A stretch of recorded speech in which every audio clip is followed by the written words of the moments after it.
ಓಂ ನಮೋ ನಾರಾಯಣ. ಓಂ ನಮೋ ನಾರಾಯಣ. ಈಗ ನನ್ನ ಹೆಸರು ನಾಗೇಂದ್ರ ಪಂಡಿತ್ ಅಂತ. ನಾನು ಇವಾಗ ನಿಮ್ಗೊಂದು ಸುದ್ದಿ ಹೇಳೋಣ ಅಂತ ಬಂದಿದ್ದೀನಿ. ಏನಪ್ಪ ಸುದ್ದಿ ಅಂತಂದರೆ, ಧಾರವಾಡದ MLA ವಿಜಯ್ ಕುಲಕರ್ಣಿ ಕೊಲೆಗಾರ ಎಂದು ಫಿಕ್ಸ್ ಆಯಿತು. ಇಷ್ಟುವರೆಗೂ 10 ವರ್ಷದಿಂದ ಹೋರಾಟ ಮಾಡಿದ್ರು. ಅದು BJPಯ ಒಬ್ಬ ಸಾಮಾನ್ಯ ಕಾರ್ಯಕರ್ತನ ಕೊಲೆ ಮಾಡಿಸಿದ್ರು. ಇದರಿಂದ ಇವತ್ತು 17 ಜನಕ್ಕೆ ಜೀವಾವಧಿ ಇಲ್ಲ ಶಿಕ್ಷೆ ಆಗೋದು ಬಹುತೇಕ ಖಚಿತವಾಗಿದೆ. ಈಗ ಇನ್ನು ಸ್ವಲ್ಪ ಹೊತ್ತಿನಲ್ಲಿ ಅದರ ಬಗ್ಗೆ ವಿಷಯ ಇದಾಗುತ್ತೆ. ಕುಲಕರ್ಣಿಯವರ ದುಡ್ಡಿನ ದರ್ಬಾರಿಂದ ದುಡ್ಡೇ ದೊಡ್ಡಪ್ಪ ಅಂತ ಎಲ್ಲ ಕುಣಿತಾ ಇದ್ರು. ಅದಕ್ಕೆ ಕೋರ್ಟು ದುಡ್ಡಿಲ್ಲ ಮಕ್ಕಳ, ದುಡ್ಡಲ್ಲದೆ ನ್ಯಾಯನೂ ಇದೆ ಅಂತ ಹೇಳಿ ತೋರಿಸ್ಕೊಟ್ಟಿದ್ದಾರೆ. ನಮ್ಮ ನ್ಯಾಯಾಧೀಶರಿಗೆ ಎಲ್ಲರಿಗೂ ಒಂದು ಧನ್ಯವಾದ ಹೇಳಬೇಕು. ಇದೇ ಥರ ಇನ್ನೊಂದು 10 ಕೇಸ್ಗಳಾದರೆ ಒಂದಷ್ಟು ಈ ಥರ ಹಗುರವಾಗಿ ಹೋರಾಟ ಮಾಡೋರು, ಓಡಾಡೋರು ಸ್ವಲ್ಪ ಕಮ್ಮಿ ಆಗ್ತಾರೆ ಅಂತ ಹೇಳ್ತಾ, ನಾನು ಮುಂದಿನ ವಿಷಯವಾಗಿ ಏನಪ್ಪ ಹೋಗ್ತಾ ಇದ್ದೀನಿ ಅಂತಂದರೆ, ಕುಲಕರ್ಣಿದೇ ಇನ್ನೂ ಇದೆ ಜಾಸ್ತಿ ಹೇಳಬೇಕು ಅಂತ. ಆದರೆ ಕುಲಕರ್ಣಿದು ಸಾಕು, ಹೆಚ್ಚಿಗೆ ಪ್ರಚೋದನೆ ಮಾಡಿ ಏನು ಪ್ರಯೋಜನ ಆಗಲ್ಲ. ಅರ್ಥ ಆಯ್ತಾ? ಇವರು ಈ ನಮ್ಮ ರಾಜ್ಯದ ಮುಖ್ಯಮಂತ್ರಿ ಇವರು ಏನೋ DK ಶಿವಕುಮಾರ್,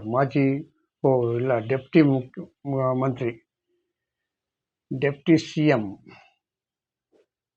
DK ಶಿವಕುಮಾರ ಪರಮ ಬಂಟರು ಇವರುಗಳು. DK ಶಿವಕುಮಾರ್ ಹೆಂಗೋ ಹಂಗೆ ಇವರು ಅಂತ ಅಂದ್ಕೊಳ್ಳಿ. ಅರ್ಥ ಆಯ್ತಾ? ಯಾಕೆಂದರೆ ಇವರೆಲ್ಲ ಒಂದು ಸ್ವಲ್ಪ ದುಡ್ಡಿನ ಹಮ್ಮು, ದರ್ಪ, ಸಾಕಷ್ಟು BJPಯ ಕಾರ್ಯಕರ್ತರಿಗೆ ಇದನ್ನು ಮಾಡಿ ಮೋಸ ಮಾಡಿ ಕೊಲೆ ಮಾಡಿ ಆಯಿತು. ಮತ್ತು ಆವಾಗ CBI ಕೊಡ್ರಿ ಅಂದರೆ CBIಗೆ ಕೊಡಲಿಲ್ಲ ಸಿದ್ದರಾಮಯ್ಯನವರು ಕೊಡದೆ ನಮ್ಮ ಇವರು ಯಡಿಯೂರಪ್ಪನವರು ಬಂದ ಮೇಲೆ ಸಮ್ಮಿಶ್ರ ಸರ್ಕಾರದಲ್ಲಿ ಕುಮಾರಸ್ವಾಮಿ ಕೂಡ ಕೊಡಲಿಲ್ಲ. ಆಮೇಲೆ ಯಡಿಯೂರಪ್ಪ ಸರ್ಕಾರ ಬಂತು. ಯಡಿಯೂರಪ್ಪನವರು ಅದನ್ನು CBIಗೆ ವಹಿಸಿದ್ರು. CBIಗೆ ವಹಿಸಿದ ಮೇಲೆ ಇದು ಲೀಲಾಜಾಲವಾಗಿ ಅದಕ್ಕೆ ಏನೇನು ಬೇಕು ಎಲ್ಲ ಪುರಾವೆಗಳು, ಮತ್ತು ಅಲ್ಲಿರ್ತಕ್ಕಂಥವ್ರೆಲ್ಲರೂ ಸುಳ್ಳು ಸಾಕ್ಷಿ ಹೇಳಕ್ಕೆ ಬಂದವರೇ, ನಾವೇ ಸಾಕ್ಷಿ ಹೇಳ್ತೀವಿ ಅಂತ ಹೇಳಿ ಈಗ ಆ ಕೇಸ್ನೀಗ ಒಂದು ತಹಬದಿಗೆ ತಗೊಂಬಂದಿದ್ದಾರೆ.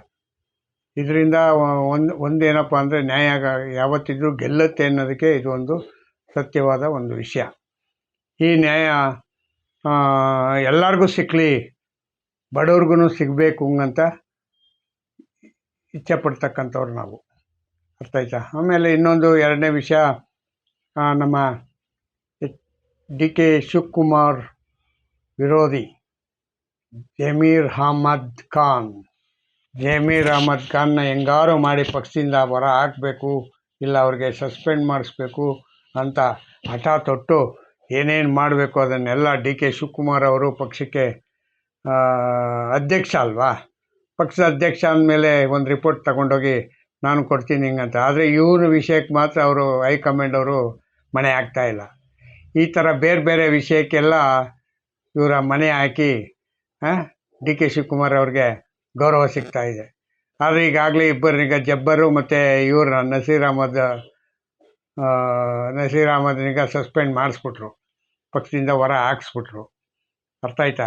ಈಗ ಉಳಿದಿರೋದು ಜಮೀರ್ ಅಹಮದ್ನಿಗ ಹೆಂಗಾರು ಮಾಡಿ ಇದನ್ನು ಮಾಡಬೇಕು ಅಂತ. ಅದರಲ್ಲಿ ಪರಮೇಶ್ವರು ಮತ್ತು ದಿನೇಶ್ ಗುಂಡೂರಾವ್ ಇಬ್ಬರೂ ಅವ್ರನ್ನೀಗ ಸ್ವಯಂಪ್ರೇರಿತವಾಗಿ ನೀವು ರಾಜೀನಾಮೆ ಕೊಟ್ಬಿಡಿ, ಆವಾಗ ಇದೆಲ್ಲ ಗಲಾಟೆಗಳೆಲ್ಲ ನಿಂತೋಗುತ್ತೆ, ಹಂಗೆ ಹಿಂಗೆ ಅಂತೆಲ್ಲ ಅವ್ರನ್ನ ಒಂದು ಹೆಡ್ ವಾಶ್ ಮಾಡಿದ್ರಂತೆ. ಅದಕ್ಕೆ ಜಮೀರ್ ಅಹಮದ್ ತಲೆ ಕೆಡಿಸ್ಕೊಂಡಿಲ್ಲ, ನನಗೇನಾಗುತ್ತೆ ಆಗಲಿ ಅಂತ ಹೇಳ್ಕೊಂಡು ಧೈರ್ಯವಾಗಿ ಅದನ್ನೀಗ ದೂರ ತಳ್ಳಿದ್ದಾರೆ. ಇಲ್ಲ, ನಾನು ಇರೋದೇ ಹಿಂಗೆ, ನಾನು ಯಾವುದೇ ಕಾರಣಕ್ಕೂ ಪಕ್ಷದ ವಿರುದ್ಧ ಕಾರ್ಯಕ್ರಮಗಳನ್ನ ಮಾಡಿಲ್ಲ, ನಾನು 5ನೇ ತಾರೀಕುವರೆಗೂ ಕೇರಳದಲ್ಲೇ ಇದ್ದೆ, ಬೇಕಾದರೆ ಹೋಗಿ ಅಲ್ಲಿ ಯಾರು ಕೇರಳದ ವೇಣುಗೋಪಾಲ್ ಅವ್ರನ್ನ ನೀವು ಕೇಳ್ಕೊಬೋದು. ಅವರು ಯಾವ್ಯಾವ ರೀತಿ ಹೇಳಿದ್ರು, ಯಾವ ರೀತಿ ಇದನ್ನು ಕ್ಯಾನ್ವಾಸ್ ಮಾಡಬೇಕು ಅಂತ ಅವರು ಮಾಹಿತಿ ಕೊಟ್ಟರು. ಆ ಮಾಹಿತಿ ಪ್ರಕಾರವಾಗಿ ಅಲ್ಲೇ 5ನೇ ತಾರೀಕುವರೆಗೂ ಅಲ್ಲೇ ಇದ್ದೆ. 5ನೇ ತಾರೀಕೆ ನಾನು ಧಾರವಾಡ ದಕ್ಷಿಣ ಕ್ಷೇತ್ರಕ್ಕೆ ಬಂದು ಮಲ್ಲಿಕಾರ್ಜುನ್ ಮನೆಗೆ ಹೋಗಿ ಅವ್ರನ್ನೀಗ ಭೇಟಿ ಮಾಡಿ ಸಮರ್ಥಗೆ ಹಿಡಿದು ಕೈ ಎತ್ತಿ ಮತ್ತೆ ನಾನು ಅಲ್ಲಿ ಅವ್ರ ಮನೆಯಲ್ಲಿ ಉಪಹಾರ ಮಾಡಿ ಮುಂದೆ ಹೊರಗಡೆ ಬಂದು ಒಂದು ರೋಡ್ ಶೋನು ಕೂಡ ಮಾಡಿದೆ. ಆದರೆ ಸೌಜನ್ಯಕ್ಕೂ ಕೂಡ ಮಲ್ಲಿಕಾರ್ಜುನು ಬನ್ನಿ ನಾವು ಕ್ಯಾನ್ವಾಸ್ ಮಾಡೋಣ ಹೋಗೋಣ ಅಂತ ಕರೀಲಿಲ್ಲ. ಅವರು ಹಿಂದೆನೇ ಎಲ್ಲ ಹೇಳ್ಕೊಂಡಿದ್ರು. ಯಾರೋ ಇವರು ಜಮೀರಾಜ್ ಬಂದರೂ ಅಷ್ಟೇ ಬರದಿದ್ರು ಅಷ್ಟೇ, ಎರಡು ಒಂದೇ ಅಂತ ಅಂದ್ಕೊಂಡು ಹೇಳಿದರು. ಆದರೂ ಕೂಡ ನಾನು ಯಾವುದನ್ನು ನಾನು ತಲೆಗೆ ಹಾಕ್ಕೊಳ್ಳದೆ ಬಂದು ನನ್ನ ಕೆಲಸನೀಗ ನಾನು ಮಾಡಿದೆ. ಮತ್ತು ಬಾಗಲಕೋಟೆಯಲ್ಲೂ ಕೂಡ 6 ಮತ್ತು 7 ಮತ್ತು 8ನೇ ತಾರೀಕು 6 ಮತ್ತು 7ನೇ ತಾರೀಕು ಬಾಗಲಕೋಟೆಯಲ್ಲಿ ನಾನು ಕ್ಯಾನ್ವಾಸ್ ಮಾಡಿದೆ. ಅಲ್ಲಿಂದನೂ ಕೂಡ ನಾನು ಅದು ಮುಗಿದು ಬೇಕಾದ್ರೆ ವಾಪಸ್ ಬರ್ತೀನಿ ಅಂತ ಹೇಳ್ಬಿಟ್ಟು ಹೋದೆ. ಆದರೆ ಇವರು ಯಾವುದೇ ಕಾರಣಕ್ಕೂ ಯಾವ ವಿಷಯನೂ ಇವರು ನನಗೆ ಹೇಳಲಿಲ್ಲ. ಅರ್ಥ ಆಯ್ತಾ? ಈಗ CM ಸಿದ್ದರಾಮಯ್ಯನವರು ನಿನ್ನೆ ಜಮೀರ್ ಅಹಮದ್ಗೆ ನಾನು ನಿಮಗೆ ಸಹಕಾರ ಕೊಡ್ತೀನಿ, ಜಮೀರ್ ಅಹಮದ್ಗೆ ಹೆಂಗಂತ ಹೇಳಿದರೆ ಅಂತ ಪತ್ರಕರ್ತರ ಸುದ್ದಿ. ಆದರೆ ನಾನು ಡೈರೆಕ್ಟಾಗಿ ಸುದ್ದಿ ಅಲ್ಲ ಇದು. ಆದರೆ ಇವರು ಇಷ್ಟು ದಿವಸ ಇವರು ವಿಷಯವಾಗಿ ಯಾವುದನ್ನು ಹೇಳಲೇ ಇಲ್ಲ. ಯಾರ ಬಗ್ಗೆ? ಜಮೀರ್ ಅಹಮದ್ಗೆ ಸಪೋರ್ಟೇ ಕೊಡಲಿಲ್ಲ. ಎಲ್ಲ ಮೌನವಾಗಿ ಉಳಿದ್ಬಿಟ್ರು.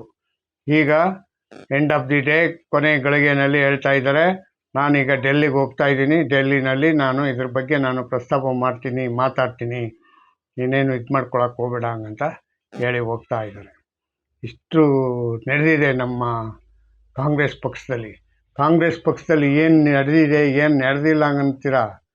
ಒಂದೆರಡು ಅಲ್ಲ, ಸುಮಾರು ವಿಷಯಗಳಿದೆ. ಹೇಳ್ತಾ ಹೋದರೆ ದಿನಗಟ್ಟಲೆ ಹೇಳ್ಬೋದು, ಅಷ್ಟೊಂದು ಕಾರ್ಯಕ್ರಮಗಳಿವೆ. ಆದರೆ ಏನು ಮಾಡಲಿ, ನಾನು ಇಲ್ಲಿ ನನಗೆ ಸಿಕ್ಕಿರೋದೇ ಕೆಲವು ನಿಮಿಷಗಳು, ಒಂದು 8 ನಿಮಿಷ ಮಾತಾಡೋಣ ಅಂತ ಹೇಳಿ ನಾನು ಈ ವಿಡಿಯೋನೀಗ ಇಟ್ಕೊಂಡಿದ್ದೀನಿ. 8-9 ನಿಮಿಷ ಅಷ್ಟೇ, ಹೆಚ್ಚಿಗೆ ಮಾಡ್ತಾಯಿಲ್ಲ. ಮೊನ್ನೆ ಎಲ್ಲ ಮಾಡಿದ್ದೀನಿ, 12-13 ನಿಮಿಷ ಎಲ್ಲ ಮಾತಾಡಿದ್ದೀನಿ. ಆದರೆ ವಿಷಯ ಇವತ್ತು ಹೇಳೋದಕ್ಕೆ ನನಗೆ ಇಷ್ಟ ಇಲ್ಲ. ಹಾಗಾಗಿ ನಾನು ಇದನ್ನೀಗ ಆದಷ್ಟು ಬೇಗ ಇಲ್ಲಿ ಅಂತ್ಯಗೊಳಿಸ್ತೀನಿ. ಇಷ್ಟು ಹೇಳಿ ನಾನು ನನ್ನ ಮಾತಿನೀಗ ಮುಗಿಸ್ತೀನಿ. ಜೈ ಹಿಂದ್, ಜೈ ಕರ್ನಾಟಕ ಮಾತೆ, ಓಂ ನಮೋ ನಾರಾಯಣ. ಕೈ ಮುಗಿದು ಕೇಳ್ಕೊತಾ ಇದ್ದೀನಿ, ನನ್ನ ವಿಡಿಯೋನೀಗ ಸಬ್ಸ್ಕ್ರೈಬ್ ಮಾಡಿ ಮುಂದೆ ಹೋಗೋದಕ್ಕೆ ಅನುಕೂಲ ಮಾಡಿ ಅಂತ ಹೇಳ್ತಾ ನಾನು ಇಲ್ಲಿಗೆ ನಿಮಗೆ ವಂದನೆಗಳು ಹೇಳ್ತೀನಿ. ನಮಸ್ಕಾರಗಳು. ಜೈ ಹಿಂದ್, ಜೈ ಕರ್ನಾಟಕ ಮಾತೆ.